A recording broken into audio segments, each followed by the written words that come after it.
Greetings, everybody. It's Nwasha. So I just saw one of these lists floating around on the internet about what men would pay for a woman who's not their wife.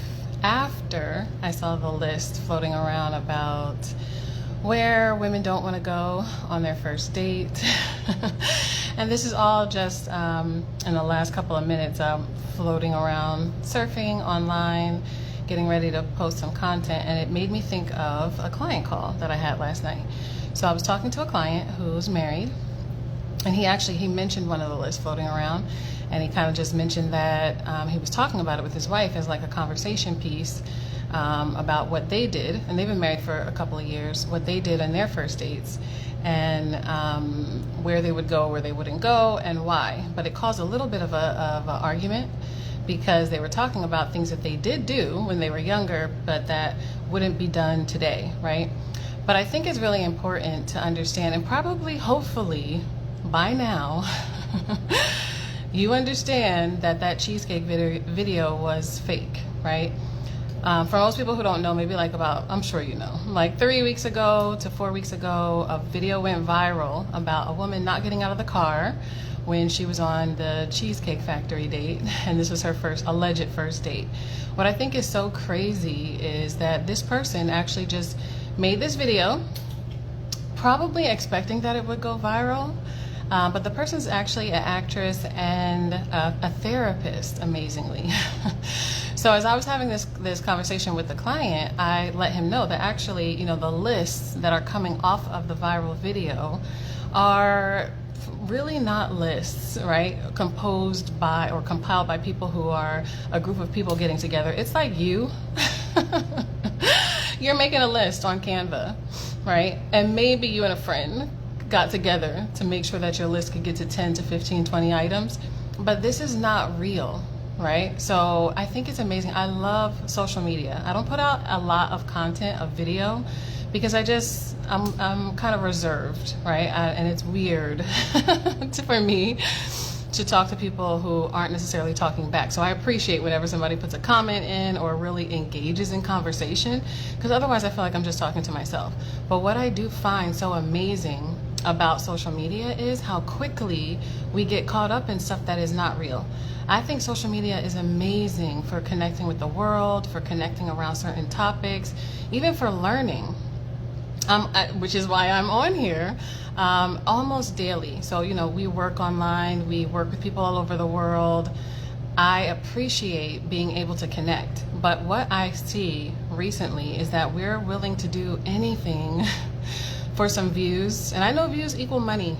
Views, content equals paying for your household. But what I think is amazing is how much money we make from negativity. And I'm speaking from experience because I've been online for like a couple of decades now, from this kind of like monetized way of producing content. And what I know to be true is that the negative content goes farther than the positive content. So I'm not, I don't know this therapist, and I'm not assuming, I'm not presuming, but what I think is interesting is you could be online to talk about things in a way that is about solutions, right? Or you can be online encouraging trauma bonding and just complaining. And what I see is a lot of us will run with a story that we know is probably fake, because it's a way for us to trauma bond. It's a way for us to complain. It's a way for us to get a conversation off that is something that we always wanted to say but didn't say, or something that a person said in a better way than what we said, or another way than what we said. And we just want to be able to have this kind of negativity. And I don't know if it's that my content is curated to Black people and Latino people, because that's typically what I see. But what I see that's really unique with us is it's getting to the point where it's weird now. It's very weird to me for us to assume that it's probably fake, right? And still share it. So the idea that you're recording a very common, casual kind of moment that means nothing with the person that you're on a first date with, that's weird to begin with, right? And then it's also weird to be in the video, the way that they were in the video, talking about not getting out of the car, and then it's still weird to continue recording after having this kind of interaction, and neither one of them mention getting off the phone. Well, the guy mentioned it a little tiny bit, but not in any way that is halfway believable, right? But here we are, 3 to 4 weeks later from this viral video, with people doing their rebuttal with this feeding the content for relationship podcasts. And not only relationship podcasts, but what I find amazing is people are going to talk about relationships on every podcast, because amazingly, relationships are the most important part of life. Even though we kind of play around with it, even though we don't take it seriously when it's time to invest, when it's time to learn, when it's time to really build skills, amazingly, it is the content that everybody wants to talk about because it's the most important thing in our life. So whether it's a entrepreneur podcast, whether it is a financial podcast, whether it is a relationship podcast, everyone's going to catch on to this viral kind of content, and it's disgusting to me. Like, at this point, it's ridiculous. And I think that it's even more ridiculous when it's a woman kind of making a caricature of herself and other black women. I think it's even more ridiculous when it's a therapist, a person who's committed to helping people understand their thoughts and their behavior, and who's helping people commit to change. I think, Nwasha and I were having this conversation because I was going to talk about this like about 3 weeks ago when I found out that it was fake. And I knew it was fake from the beginning, because you'd have to be insane to start recording like that. Not that people aren't insane, not that people aren't weird, but I knew that it was fake, right? About a week later, it was obvious that it was fake, and people had their little receipts out, as they do online. But then I didn't post because we don't really typically post about like pop culture types of things. But as the weeks have gone on, I've seen that even our clients have mentioned it. I've seen that, people have come out with other lists about it. And what I think is really a crisis for us right now is that we are not getting better from these types of things. Our relationships are not getting better. We personally are not getting better. All we're doing is throwing the biggest temper tantrum in the world, especially externally on social media. We're putting this out into the world for what? Our internal battle is now on display for the world to see, and it's abysmal. I can't even tell you how many times I just want to say, this is weirdo kind of behavior for adults to be posturing in a way that sounds like we are toddlers with each other. And again, I don't know if my content is curated to adult black people, because that's what I am. So perhaps other people have this kind of content floating around, but I just think that it's anti what we say that we want.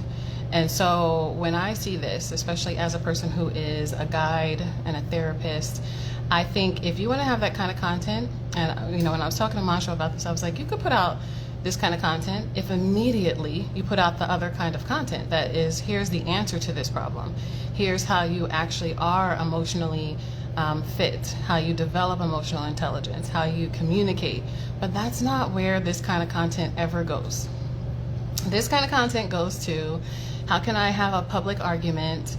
How can I prove that all men are this and all women are that? And how can I maintain separation and divisiveness? And I think that for all the lists that come out, the list that you have of what your standard is, that's not really a standard you've ever had, the list that you have of what you won't do, but not the list of what you will do, all the lists that end up coming out, the most important list is the list of what you are about to learn, what you are about to develop that will actually improve your relationship.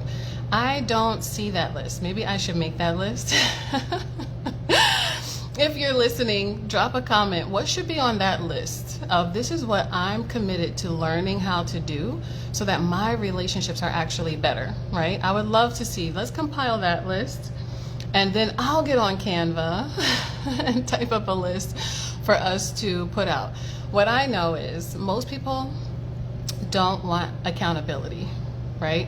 Most people don't. Not people in the United States, not people who are probably listening to my voice. Most of us are not conditioned to take accountability for what we get as feedback in our own relationships. Most people don't understand responsibility. And it's not that it's something that you can turn on and off. We have duties with each other in, our same-sex groups, sister to sister, brother to brother. We have duty with each other in community, and this is something that we have to actually return to. And I know it's difficult because we've been conditioned outside of our culture, and we've been conditioned with things, mindsets, practices that are actually not just outside of our culture, but in opposition, in conflict with what is natural.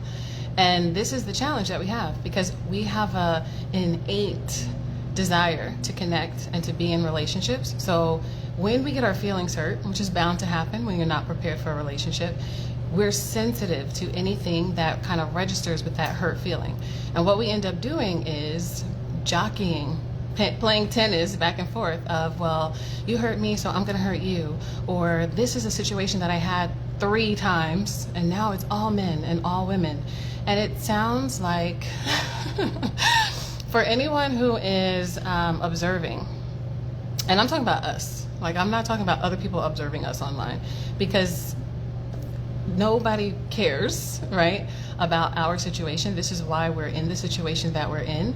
No one cares that our relationships are suffering, that our families are broken. This actually works towards consumerism, towards, cultural destruction. It works for us to be at odds with each other. But I'm saying for us, we have to be able to look at what we're putting out and understand that this is not going to bring an answer.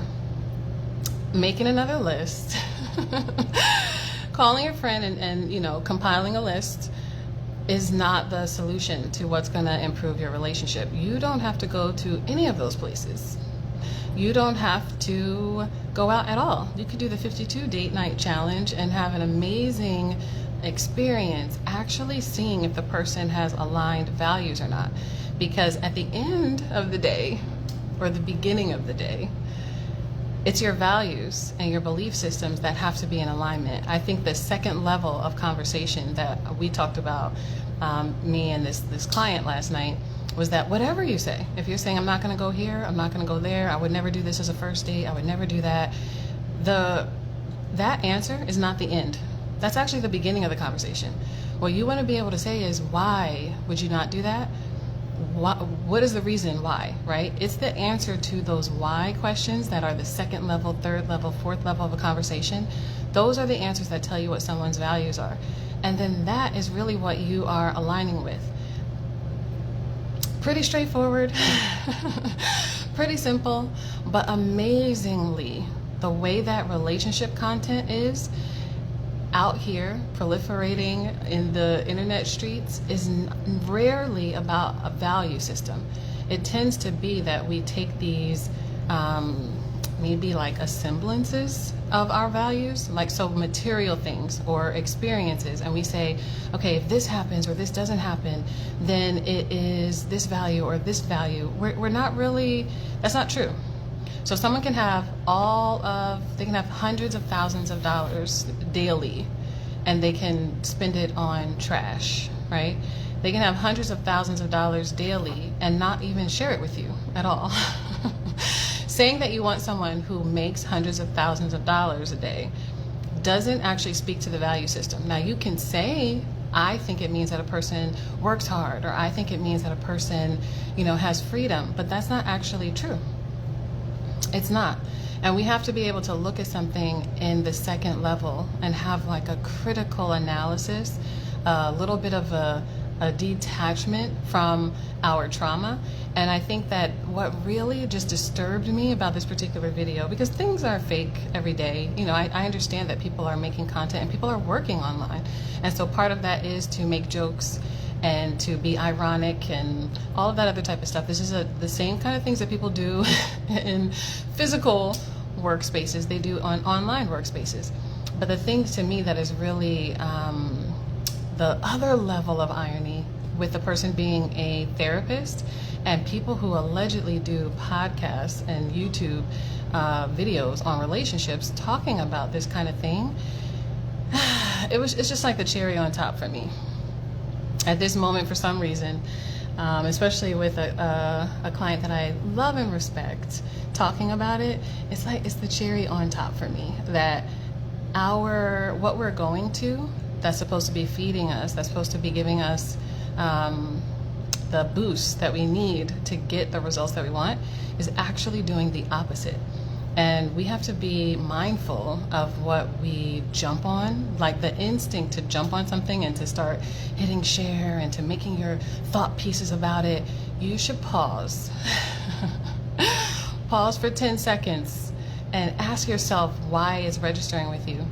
Because that is the second layer of the conversation. Third layer, fourth layer, peeling the onion, as I often say when I'm in sessions with people. Get to the core issue of why something's bothering you, of why something's resonating with you, and stop with the generalizations and stop with things that aren't going to actually matter to you even, in 1 year, 5 years, 10 years, 50 years.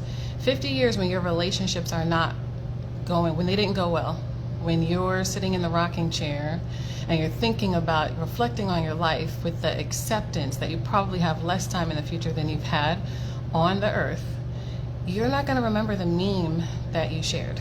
You're probably not going to remember the meme that you shared. You're going to remember whether or not your relationships were good or not. And they're not coming down to resonating with craziness and toxicity. The status of your relationship is not going to come down to that. So I think, you know, I just wanted to come online today because I love connecting with everybody. I love seeing what you type, what you share. I actually appreciate the online community in that it's so expansive and it's so diverse, and at the same time you can really align with people who have the same values and want the same things and feel that this is another way of having community. And at the same time that I know that, I'm also very mindful of what we are up against. You know, when something is so common, you know, when it's so easy for us to log in and to look at the world in this way, we're kind of getting like bombarded with a certain amount of content that even if you know it's fake, even if you don't hit share, but like 50 of your friends are hitting share all the time, it becomes this kind of like subconscious imprint of what's happening in our relationships. And either you're going to take the "that's not me" and I'm somehow special tone, which everybody's special, you know, like, so let's just check that off of the list. Every single person is unique and amazing, but we're not different from each other in the sense that we all are communal and we all are sharing space and we all chose to be here at this time in the world. So you're not removed from the story of your people, even though you have an individual part of the story to contribute. Or if you don't say that I'm special and unique, you're right in the mix. You're fueling things, even subconsciously, that are against what you say that you want. And I want people to get what they want out of relationships, what they really want. So not manipulation, chaos, or nobody actually, we don't want that as original people. So even the people who posture in a certain way, even the people who present in a certain way, that's not what anybody really wants. We want what's good for the greater good. We want what's good for ourselves, what's good for each other. And we have to be able to get back in touch with that so that we seek out the best guides, the best teachers, the best platforms, the best material to get us what we want. You can spend 10, 20 years going back and forth and sharing memes that are against what you actually want. And all that's going to happen is you're going to be in the rocking chair with a whole bunch of regret. So I just wanted to come online and say, make sure that where you get your content and where you spend your energy is in what you actually want. It's kind of like, we often tell people, when you say something like, don't think of an elephant dancing on a circus ball with like pink cotton candy, it's impossible to not think of that, right? Because someone's leading you with a whole bunch of stuff. Even though they said the word don't in front, it never works out that way. We have to be able to say that if I spend my time sharing what I don't want in my relationship, talking about what I don't want in my relationship, thinking about what I don't want in my relationship, we're more likely to sow more of what we don't want.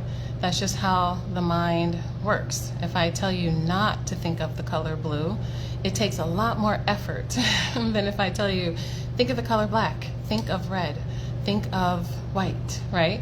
So I think we don't realize what we're doing when we are spending so much time distressing over things that we can change by developing our own skill set. I think it's really amazing that this story over the last couple of weeks is also, parallel to what's happening in the rest of the world, right? So I was telling Nwasha a couple of days ago that I facilitated a class, maybe like 2-3 years ago, that was about photography and media when it comes to war, right?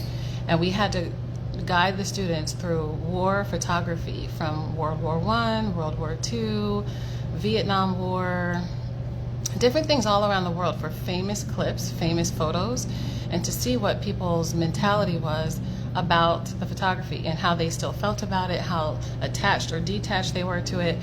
And what I find really interesting right now, whether it is in Gaza, whether it is in the Congo, whether it's the Sudan, that we have really huge humanitarian issues, whether it's the United States, whether it's South America, wherever you are on the planet, there are really major things happening that you can see online, that people are sharing live, that this is the first time, and I'm talking about, the last 10 years, this is the first time that you can just go on to Facebook, Instagram, TikTok, and see live news video that's independent, that's about real challenges and real issues that you can put your energy around to bring peace to the world, to bring peace to yourself and your relationships, and then outside of your relationships, your neighborhood, and then the next country, the next group of people. And at the same time that that's happening, I understand people want a break. Nobody wants to be sad all the time. No one wants to feel helpless or hopeless. So we go to these things that are, I guess, entertainment or a distraction from what we could be working on. And that's fine. Everything is in balance, right? If you work, you should also be able to play. If you have some stress, you should also be able to find ease. That's how life should be.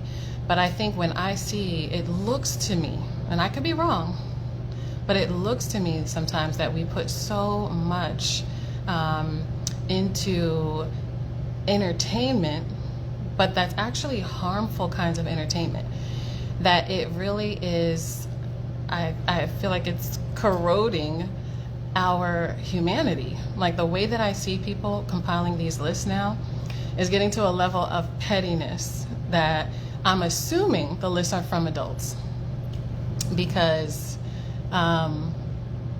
the topics that are on the list, I'm assuming they're from people who are maybe in their 30s, 40s, late 20s, somebody who might be considering these things in relationships.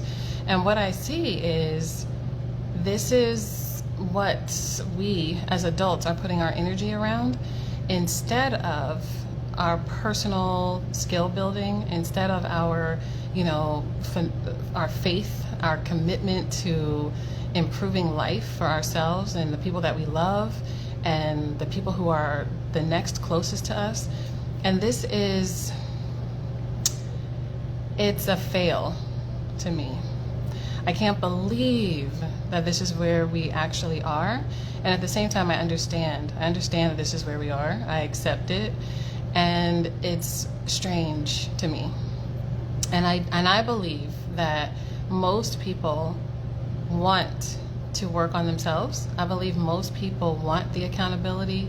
They actually want the responsibility because it's natural to have duty to yourself, to your relationship, to the world, to nature, right? It's not natural to have scarcity, to have conflict, to have so much fear on a moment-to-moment basis. That's actually not natural for us. And this is the time for you to pare down, right? To actually be able to say, what is the most important thing to me in my life? And how am I nurturing that thing? If I think that someone or something is important, how do I put my energy into it? And take inventory. Are you putting more energy? So from the thought level to the action level, are you putting more energy into what you don't want than what you do want? And this is something that, you have to be honest. This Friday, we're actually doing a class on accountability and responsibility in relationships. And one of the first things that's very important is to understand what those two things are. What does it mean to be accountable? What does it mean to be responsible? But then the next level of that is your own honesty with how are you accountable? What do you think of that even? And how are you responsible? What do you think your duty is? And I think it's very difficult for us sometimes here in the United States, where we take the tone that we just have responsibility for ourselves. And no one can tell me what to do. No one should impose anything on me. I'm this kind of silo living right next to somebody else who's also a silo. And that's not how things go. When I was talking with the client last night, he mentioned another person that, he helps to guide, and the person's a little younger than him. So a person who's like 30 and getting into his next seriously committed relationship. And the attitude of the person, which is a lot of people who are in their 20s and I would say even up to 30, is that relationships are difficult, pointless, annoying, a stress, a waste of time, a waste of money, even though we naturally want to connect in this divine way. And I think that is what's coming for us, is this kind of backlash of being able to come together. This kind of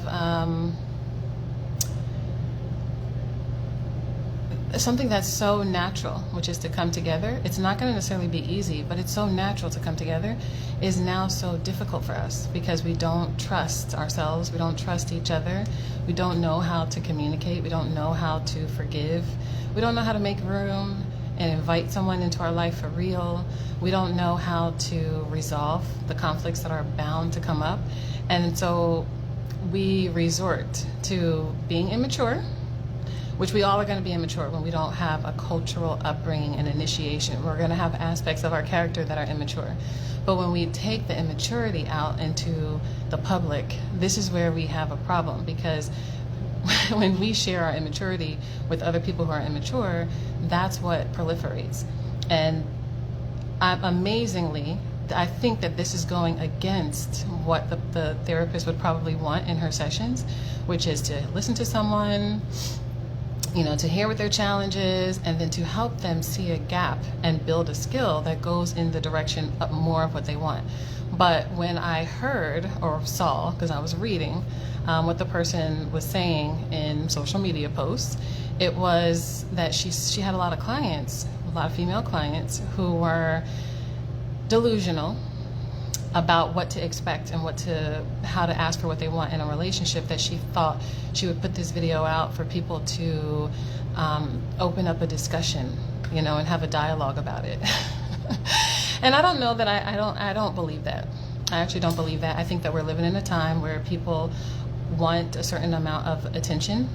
They want viral videos, they want the views that brings, they want the endorsements and the collaborations that can come from going viral. And so doing that above all things is the most important. So, and I really see that there's this kind of energy that goes with the negativity that makes something go faster and go more viral and have people catch on to it, because I think the negativity is resonating where people are hurt. So if you see something that's amazing and positive, you're like, okay, great. And you might skip it.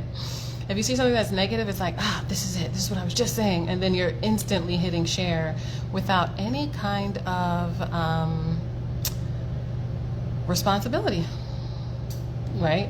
Without any kind of, what I think is amazing is when things like this happen, rarely do people come back around and say, hey, you know what, I shared that with this whole kind of opinion, and maybe I was wrong, because it's manufactured angst, right?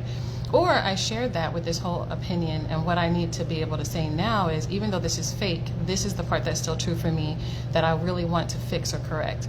Rarely does that happen, because the next thing comes out that we can all be upset about, angry about, and then, do nothing about.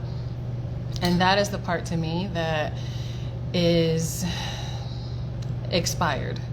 This is the time where whatever it is that is most important to you, your life should be going into that now. From the time that you wake up to the time that you go back to sleep, throughout your dream even, if you can give yourself the best thing to think before you go to sleep, to get answers to your problems and ask how you can fulfill your purpose in your dream state, then you should be doing that, so that you wake up in the morning with more direction and more purpose. Because these are serious times that we're in. And I'm talking about the last 1,000 years, the last 6,000 years. These are serious times that you were born into, that you have a gift for the time. You wouldn't be here if you didn't, right? But so many of us, without accountability, without responsibility, without purpose, we are not sharing the gift that we're supposed to be sharing. We're not offering the thing that's supposed to be making ourselves and our families and our world better. And what we're doing is we're in a corner licking our wounds. And there's definitely going to be wounds from this time. But if you're on social media and you are considering a date, or you're in a relationship, you're better off than many, many, many, many people in the world, right? Who don't have resources, who can't be on social media right now, who are stressed, at war, without a home, like so many things. And I think that we don't always realize the position that we're in. You can change something in your relationship. You can change something in your personal life. You can do the things you need to do to claim a whole new identity that will have you going in the direction that you want to go. But what it takes is you have to take some of your attention away from what you don't want.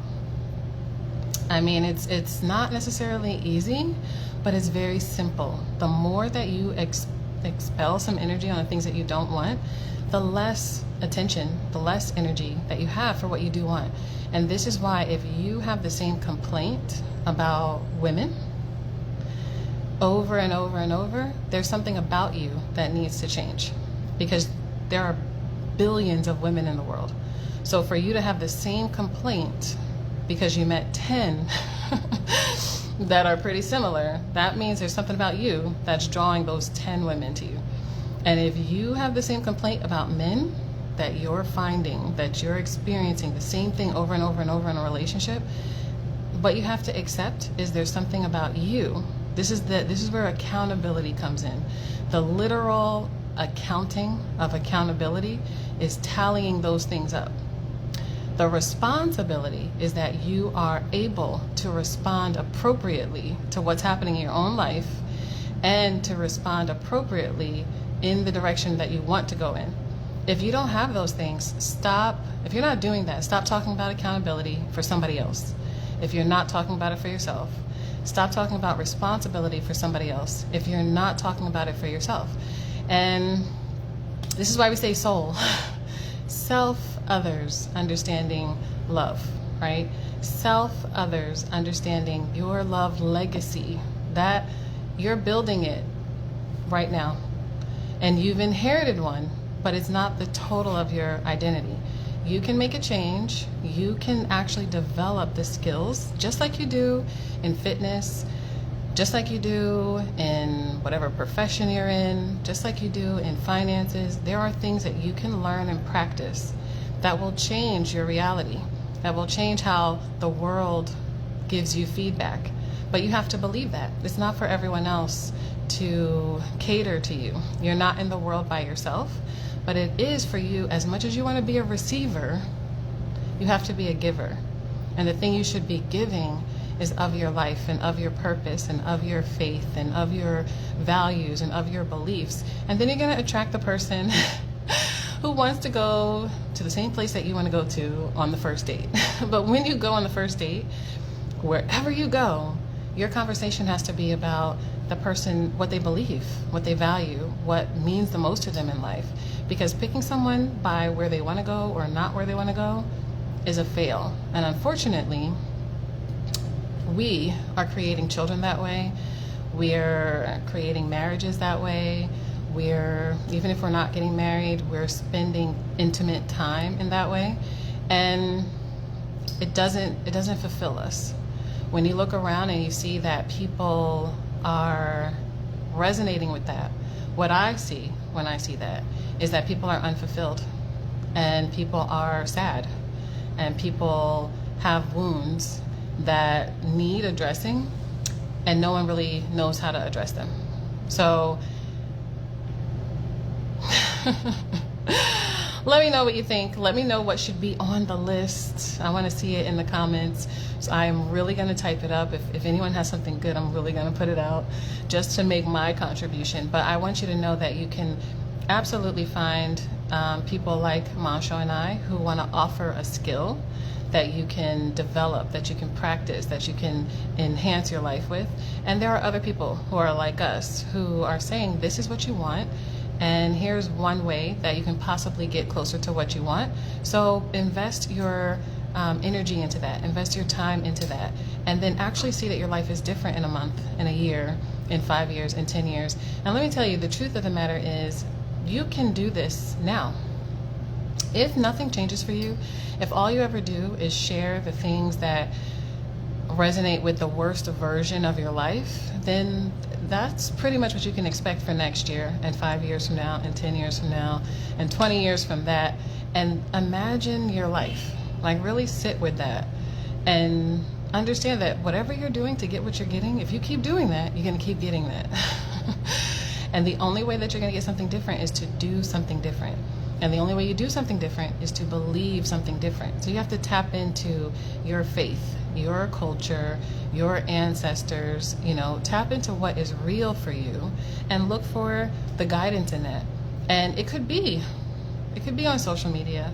I've found great things on social media, great people on social media, great suggestions. I've actually been able to connect with the people who wrote my favorite books, who put out my favorite videos, because there are real people behind these posts and these videos. At the same time, though, when you know something is fake, when it seems so ridiculous that it's probably fake, we know that now about social media.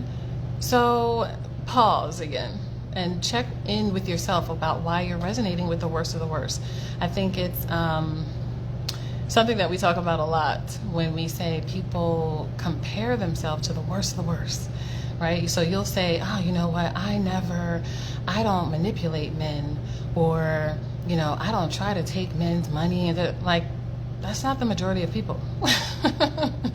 It's not like a super flex to say that you're not manipulative, right? If you're saying, I don't hit women, I don't assault women. Everything's consensual over here. Like, that's not really, you know what I'm saying? A good thing that you're advertising, that you're not the worst of the worst. Like, I think that people, again, because what we see so much is the worst of the worst, we actually think that that's what's real out here all the time. So we actually think that saying the 30 things that are terrible that we don't do means anything.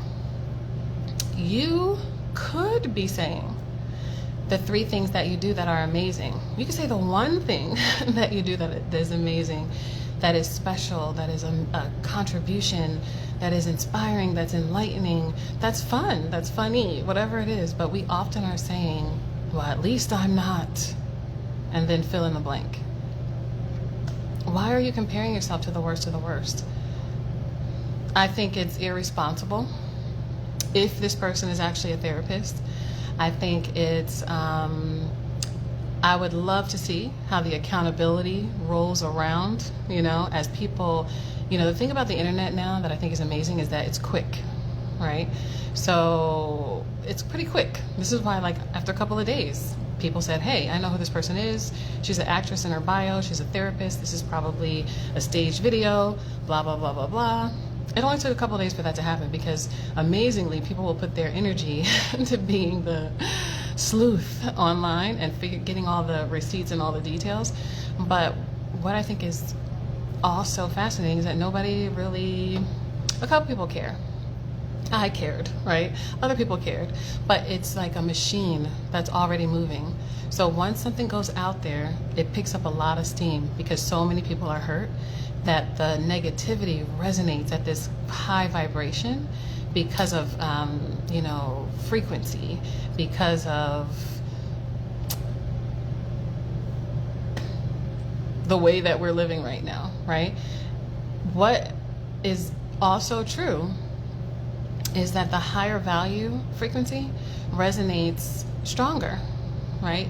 The heart chakra, the love and peace and things that are life affirming and life forward actually resonate stronger. But it's kind of like, again, whatever you focus on is what's real and what exists for you. So even though it has a stronger resonance, people aren't putting enough energy into it for us to actually see that in our lives.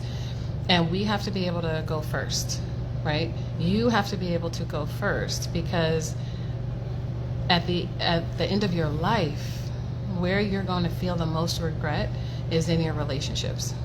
We are not meant to be in life alone. We're not meant to be struggling and suffering. Even when we actually do suffer in things, we want to be united in that. And when we're living in this way that is opposite, and we think our problem is just our problem, and we think that the world is against us, and the men are against us, women are against us, this is when we have the feedback that we get is going to uphold what we already believe. And I just wanted to come on here and invite everyone to our class, because when you're in really serious times, whether it's in the world, whether it's in your personal life, it can be all consuming. It's hard to get a distraction when you're in pain. So even when you go online and you're looking for the whatever cat video or just a joke, whatever you're looking for, it's going to be in between the things that people are talking about and the things that are happening in the world. And some people who are really sensitive, even that can be overwhelming in a way that you feel helpless and hopeless again. It can be very crushing to learn things for the first time if you don't understand that there's genocide happening in the Congo, if you don't understand that people are displaced in Sudan, that people are suffering in Gaza. This is the first time, right? This time will be talked about in 10 years, 20 years, 30 years. The same way I was mentioning the class that I taught, people were looking at the thing that was really interesting for me in the class. I'm teaching people who are young, much younger than me, so like 18, 20, right? People didn't understand, they don't really, this is America, right? So also there's a little bit of a challenge with how we learn things. People didn't understand the difference between World War I and World War II. Looking at the videos and the footage, you see something different when photographers are there. People didn't understand the difference in Vietnam. They didn't really understand what those things were because things happened before they were born, right? So there's a blur of everything that's just considered history. those same students, I wonder right now what they're thinking about watching videos from Gaza and from the Congo and from Sudan, what it's like to watch war live on social media, not in curated news, not a week later in a newspaper, not a month later, maybe in a magazine, but to turn on what you're looking for a distraction in, and to be shown videos of body parts and children suffering, right? And see all of that live on what you were just being social on like a month ago. And I think that it's a sign that we are in very serious times. And it's also, I think, at the same time that many people can feel very helpless, many people feel very empowered. They feel that their day has to stop, their class has to stop, their work has to stop, and they have to actually take action, right? When you feel that something is so serious that the world pauses for you to take action, most people are going to do the thing that's for the greater good. And this is where we have to be in our personal selves, right? Don't get to the point where you're immobile and hopeless about the things that you want to see in the world. Get to the point where you have to take action, where doing something, anything else, would feel like you're not even alive, right? And this is, I think, the place where we need the most attention is in our relationships.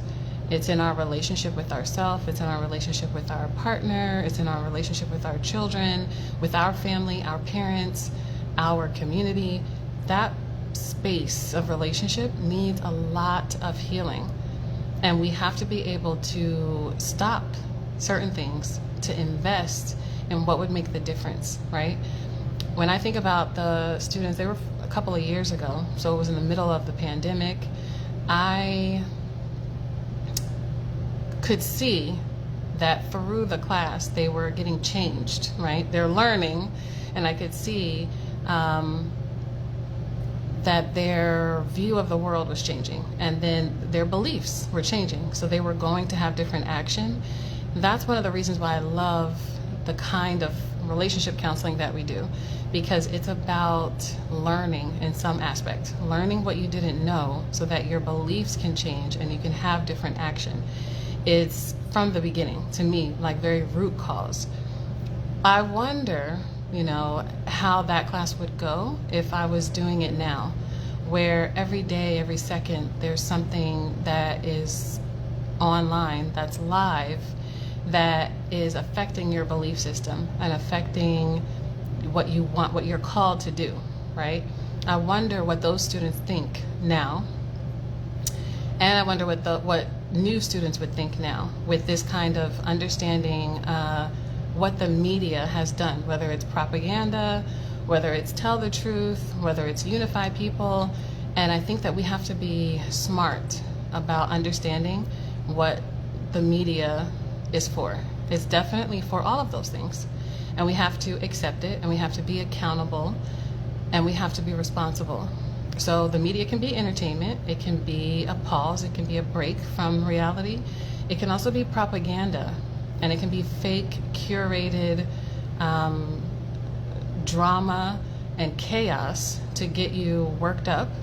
And it can be a point for you to connect with people and to be able to say, I do believe in this, I do have this problem, and what can we do about it?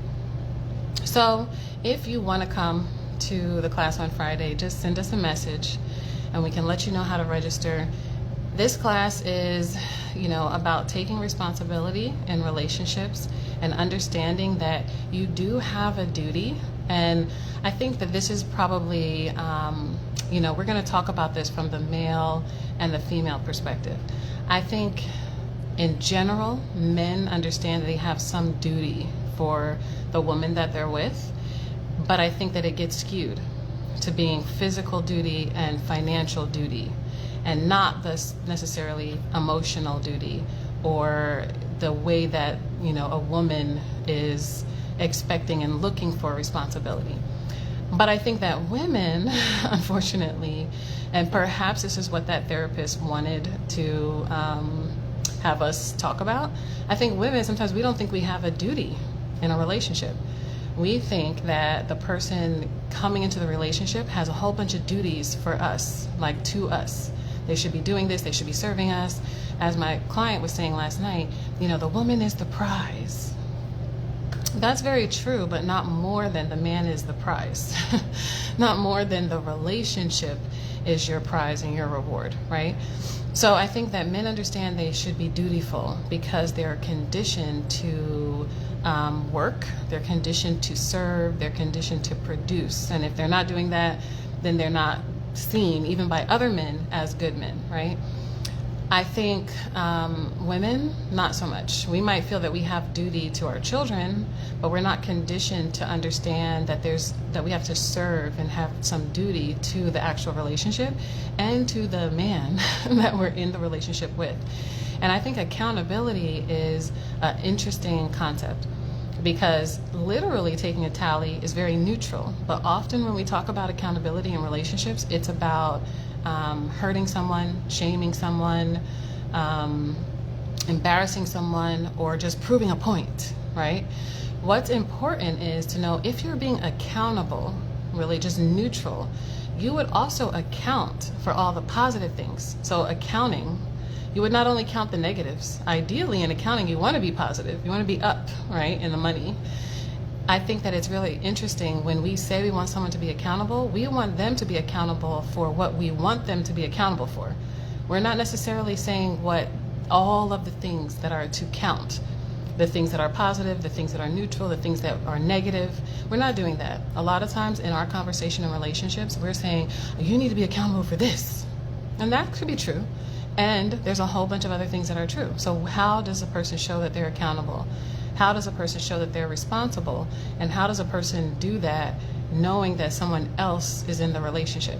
So it's not just what I'm going to be responsible for, but what you also want me to be responsible for. What we agree when it comes back down to values again, and not just locations to eat, right? We have to be able to have that conversation. And really, these are the conversations that we should be having before we get into the relationship. Now, there are some things you're just never going to know until you're actually in the relationship. It's just like parenting. There are some things about being a parent you're never going to know until you actually parent. Even with initiation, even with rituals, even with culture, your personalized experience of a thing is always how you're going to live it. So you can be very, very, very prepared for any role, for any job, for a situation, and then when you actually get into it, you're going to learn something else, right? And we should work on being prepared. So we don't want to say, oh, well, we're not going to really know until we get into a relationship, so let me just get into a relationship and then fight the whole way through with your character development. Ideally, when we're having our first dates and when we're coming out of our personal space, out of our houses, into our communities and talking about what's important, we're willing to have these conversations about our gift and purpose and what we can actually offer so that we can give as much as we receive. And we're also going to be willing to have conversations that are about what's really important, what is our value system aligned with other people's values, and how we can work together to get more of what we want. So I see some of the comments, but I'm going to say, make sure that if you want to add something to the list, that you send me a message or drop it in the comments. And if you want to come to this conversation on Friday, that you definitely drop a comment and or send us a message, because this is something that we need to talk about. We need to be able to have some honor and some grace and some compassion for each other, and at the same time that we're moving towards being better. You know, it's not let's just accept anything because we're stressed and we're struggling and we're disconnected. It is, I understand why you might have had that to offer, and we need to work on having better character. And this is the way to do it, because a lot of things I see, especially in micro content, is even if you say it'd be really great for us to have this, there's often no direction for where people will get this. It just says we should have better communication, and then it's a full stop. And that's really great to be aware of a gap. But then, just like we're saying about what the meaning of something is, what is communication actually? When you say we should have better communication, what does that actually mean? Often we don't get to the second level of that conversation. And then even if you say, well, I think I should be a better listener, that's often where we stop. I think I should be better at speaking. I think I should, share the time that I'm talking. That's often where we stop. Unfortunately, even though we're in our 20s, in our 30s, in our 40s, in our 50s, very seasoned adults, we're actually, some of us, in the space of being elders, and we haven't actually learned those things. So this is what's important for us to be able to say is, I don't know this thing, and there's somebody knows it. So I should look, whether it's to someone who's here right now, whether it's to someone who is my ancestor, whether that information is somehow compiled somewhere and I should read about it, but I should do something to have my life go in the direction that I want. And that when I do that, and can help the next person do that, and can help the next person do that, not by taking on a load, not by some burden of responsibility, but from the natural way that we interact as human beings, this is how we're actually going to have a better world, right? When we ourselves can be better, our relationships personally can be better, and then that is the reference for our social relationships, whether it's here online or whether it's in our workspaces, our spiritual houses. I believe a lot of the challenges that happen in all of these spaces come back down to our relationships. If you're not well, if you don't feel fulfilled and resolved in yourself, you go out into the world and wreak havoc. And that's what we're seeing every day. That's what I'm seeing every day. Whether it's here in the United States as another mass shooting, whether it is acts of violence because a person is wound up and has no release, no love, or it's the major world events that we're seeing right now. And that I think we don't need to have a polar kind of conversation. And I understand when you're online, it can be very easy to jump to what you believe and be very rigid, right? Even for people now talking about what's happening in the Sudan and the Congo and Gaza, I see some people who are like, you're just finding out about this? This has been going on for years. That's true. And it's also true that some people are just finding out about it. So sometimes the person who just finds out about something starts to take action more than and stronger than a person who knew about something for a year, 2 years, 5 years, 10 years. So it doesn't necessarily mean anything. When someone finds out about something, what do they do? That's the question. So when you find out about something and what's your instinct? What's your first response? That's what's revealing. When you look at somebody else's first response, it doesn't even necessarily reveal that much until you ask them why they're doing what they're doing, why they have the response that they have. And we have to have the maturity and the patience to even solicit those types of things from another person, rather than have no grace and make a whole bunch of judgments and be offended in advance. A lot of us are offended in advance. And I'm going to say about the wrong things. This is my judgment now. I'm making a judgment that the offense I see in the lists that are proliferating and the lists that you're, working on putting out after you watch this video, a lot of that is, it's disappointing. It's disappointing. And wait, is that Sham? Let me just say, I don't know if you're still on, Sham.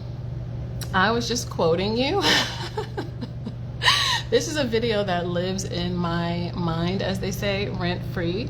One particular video that I saw of yours like years ago that I've never forgotten is like where you kept saying something was weird, right? And you're like, wow, you're weird. This is a weirdo. You're a weirdo. That was not funny, like what you were going through. But that video stays in my mind so much. Sometimes when I see something, for all the vocabulary that I think I know, it comes down to, that's weird. That's odd. You know, why is that the response that's out here? And I was just telling Nwasha about that video this morning. Like, this is weird. This is a weird reaction. This is a weird response. And this is like collectively weird of us to be on these kinds of videos like they are the truth, right? Like they are even real, you know? So I don't know if you're still here, but it's divine order that you would chime in on this live. So of course I want to know your thoughts, what you're thinking. I know this video is all over the place, but I'm thinking of so many different things, like from the micro level of what's happening with myself to my, you know, relationship in my family and my city. And I'm also thinking of the world, you know, like what is really happening, what is most important, and making sure that I don't personally waste my time where in 10 years, 20 years, I realize I didn't put effort into the thing that's most important. And I also want to give that message to everyone else, because I think that, you know, I want to make sure that I put out the things that I think are positive, that I think are helpful, that I think are, you know, a way for us to collaborate and to uplift each other and have our social media, our, you know, online presence be about those things. I don't want to just be able to consume content and not mention the things that I think are, even some things I think are weird. I think I'm personally affected when I see anyone that's done the profession that I do in a way that I think doesn't have a lot of accountability and responsibility. So if I see people who are educators who are cruel to the people that they're educating, or who lie, or who insult, or any of those things, I feel personally offended when I see that. I feel the same way when I see someone who calls himself a therapist kind of like stir up people's negative emotions in an irresponsible way and doesn't come back to restore the challenge that they gave to people. No one had to have that challenge or had to have that level of discussion without a person creating that kind of content. So I get offended with those things. I get annoyed by those things, and I also think I want to be able to make sure that the conversation that I want to have with the people that I know, whether it's people online, people in real life, is where is the accountability for that? How are we going to even hold people accountable for that, and not in some crazy keyboard gangster violent way of canceling people and assaulting them online, but really just saying, hey, this is what we actually want from you, and be certain that this person has some gift, and we should be pulling that out of the person. We should be recognizing that from the person to say, this is what we want from you, and this is what we're going to hold you accountable to and ask you to be responsible for. And we have to make sure that we're not wanting negative content so much that that's what people feel they have to create in order to get paid. We have to say that we are responsible. The same way people choose to do boycotts, the same way people choose to do protests, it's an effort to hold someone accountable and responsible and to show solidarity and unity. We have to be able to do that also online, especially in the important areas like our relationship conversation. We have to be able to say, this content is not deserving of millions and millions and millions of views in the minds of people. So let me create the content that is deserving, and let me also share the content that is deserving in the name of putting energy to what I would like to see more of, and putting attention to what is going to help us. And for myself, us, we, me and you, us, and then the greater us. So I look forward to seeing you on Friday. We're live at 8 p.m. Eastern. If you want to come to the class on accountability and responsibility, definitely we're putting it in the context of Black male-female relationships. But this is something that, as all of the topics in the Black Love School, this is something that speaks to greater truths, and it speaks to fundamentals of relationships and human interaction. You can use this information everywhere you go. Our goal is to make sure that you are better and your relationships are better so that you can spill out from that. But know that anything you learn in the Black Love School, it's a fundamental indigenous truth that is helping you to have a life that it goes in the direction of greater good. That's what life is. Life should be going towards the direction of greater good. When we're seeing trauma, stress, chaos, negativity, it's actually taking from our life. And I don't know if we believe that. I don't know if we do. But it is. And it doesn't have to be, and I'm saying our life, it doesn't have to be your life in particular, although it often happens that way. The more negativity that we sometimes think about, the more something comes back to us. But sometimes negativity is going to someone else, right? So when we see things happen and we're like, why is this happening to a little baby, right? In the Congo or in Gaza or around the corner? Like I got an Amber Alert today also for a 3-year-old being kidnapped, right? Anywhere you are, you can say, why is this happening right now? Why is this the trauma and the chaos that's happening? But a lot of times we don't understand that the negativity is going to come back to us, or it's going to come back around, period, right? Because the energy is never destroyed, right? So we have to make sure that what we want in the world is what we put attention to. And at the same time, don't ignore the truth. Don't ignore atrocities and trauma and chaos, which is why I'm even doing this video, because I think it's fair to have the accountability and the responsibility.